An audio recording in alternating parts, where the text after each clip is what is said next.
Welcome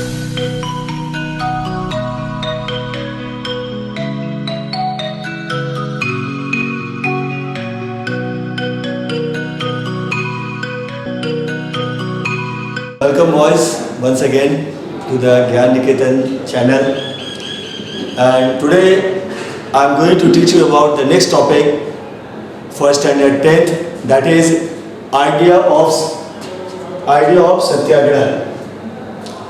And simply you have to write about that, what was the idea of Satyagraha, and sometime explain idea of Satyagraha according to Gandhiji. When you answer to the according to Gandhiji, then 1 point more you have to add, and remaining this point will be same. So now see here boys.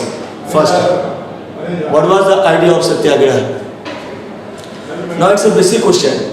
Usually we think about Satyagraha. Satyagraha, it's a particular movement. It's a name of particular movement. No, it's a wrong. Satyagraha, it's not a particular movement. You see the first line of the book, what's written over there? That's a Satyagraha is a novel idea of mass agitation. It's written in the book, novel idea of mass agitation.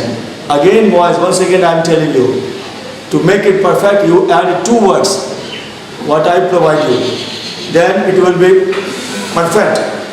2 words will be, which is based on non-violence and truth.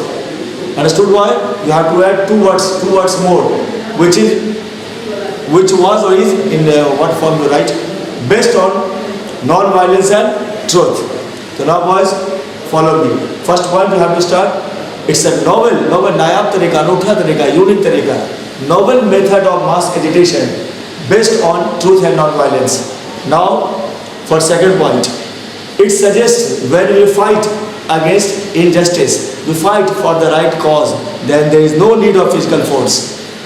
And Satyagrahis also win the battle by appealing the conscience to the oppressors. Next point, in this struggle, ultimately, truth bounds to triumph. And boys, last point you have to write that according to Gandhiji, and question will carry 5 marks. If there will be no Gandhiji, still you write it. That's a Gandhiji firmly believed this dharma of ahimsa, this method of resistance could unite the entire nation, and only through this weapon Indians could fight against the mightiest imperialistic power of the world. Understood boys? This was the only way, this was the only method, this was the only weapon through which Indians could fight against mightiest imperialistic power. That was the idea of Satyagraha. Boys, now I am going to tell you about value-based question related to it. Usually people leave it, and sometimes it comes. That's was Satyagraha an active resistance? Mostly people leave it boys. That's why you listen very carefully, because most of the people they think no, it's a passive resistance. It's a good only for spoken, for the clapping of the people to get the award. But actually in the ground of a struggle, okay, it's not. Actually on the battlefield, this could not be applied. It's a good only to speak, only for spoken. It's a practically it's not possible. So that's why there is a controversy over this method. Some think it's a passive resistance, some think it's an active resistance. So what's the reality? So now, was it an active resistance? You have to say right, you have to say yes, that was the active method of agitation, active method of resistance. How? Now I tell you points. Some points you have to take when you explain idea of Satyagraha, and 1-2 more points, different points, now I am going to tell you. Now again listen very carefully. First, you have to write that Satyagrahis win the battle by appealing their conscience to the oppressors. Second, in this struggle, ultimately truth is bound to triumph. And yes, when we fight, there is no need of physical force. And remaining new points that you have to write, that is, you see, through satyagraha, we make our demand accepted. There are a lot of examples in a free India, after independence. Several examples we have seen that people who followed this way, ultimately they win and they make their demand, they get their demand accepted. And boys, and last point we have to write, India's freedom is the finest example of this fact that Satyagraha was the active resistance, not passive. It was an active resistance. India's freedom, it's a finest example of this fact. Understood, boy? So thus we have to write, it was active resistance. Okay. Now come to the Gandhiji. You have to write about Gandhiji. When Gandhiji came to India from South Africa, he met Gopal Krishna Gokhale. He was a political guru of Gandhiji, and he advised him before joining politics to travel to India. You see India, you go to the people of India, and the soul of India lies in the villages.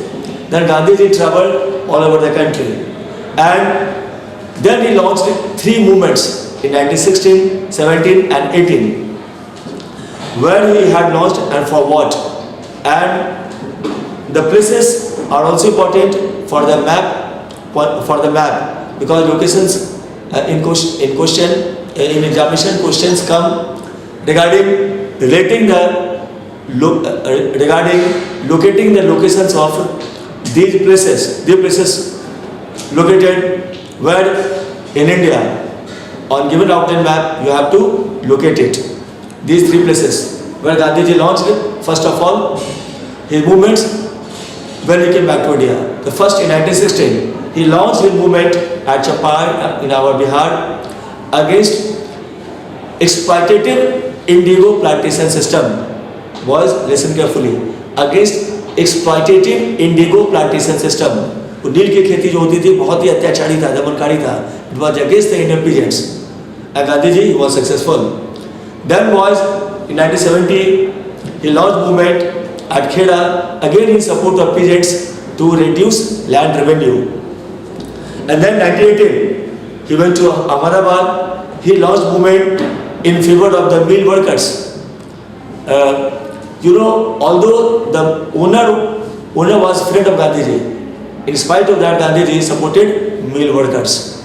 All in the movements, Gandhiji, he was successful.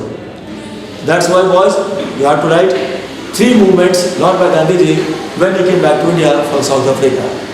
Now, boy, another important topic, and that's also very important question, that is Rowlatt Act. Again, boy, you have to write you have to know what was Rowlatt Act. What was Rowlatt Act? And how did Indians oppose it? Rowlatt Act, boys, you have to start. That Rowlatt Act, it was an oppressive act. It was an oppressive act passed by Imperial Legislative Council hurriedly against the united opposition of Indian members. And how was that oppressive? Because this gave enormous power to the police, to the government, to arrest Indians for about 2 years without any trial, even on the basis of suspicion. And for third point, question carries 3 marks. For third point, you have to write, why did they do it? They did it to weaken the political movements, to curb political activities. That's why, okay, they enforced it, they passed it, and they enforced it, Rowlatt Act. Now, boys, how did Indians oppose it? That was decided on 6 April 1999 under the leadership of Gandhiji. Nationwide movement would be launched to oppose Rowlatt Act. And what happened? Shops were closed, protest marches taken out, rallies taken out, and at some places mob became violent. And when Gandhiji and other leaders were not allowed to into the Delhi, were debarred, then people became violent, especially in Punjab, movement became very powerful and violent. And at some places, people attacked the symbols of colonial government, thana, post offices, etc. And to control the situation, British government imposed martial law.